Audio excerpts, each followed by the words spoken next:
স্বামীজি চমকপ্রদ এক ভবিষ্যৎবাণী করলেন, যা অক্ষরে অক্ষরে মিলে গিয়েছিল। 1897 সালের 14 ফেব্রুয়ারি মাদ্রাজে ভারতের ভবিষ্যৎ বক্তৃতার মধ্যে বললেন, আগামী 50 বছর ধরে আমাদের পরম জননী মাতৃভূমি যেন তোমাদের একমাত্র দেবতা হন। অন্য অকেজ দেবতাদের এই কয়েক বৎসর ভুললে ক্ষতি নেই।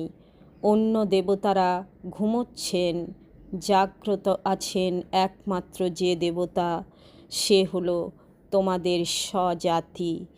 সর্বত্র সেই দেবতার হস্তপদ কর্ণ, তিনি সর্বত্র ব্যাপ্ত হয়ে আছেন।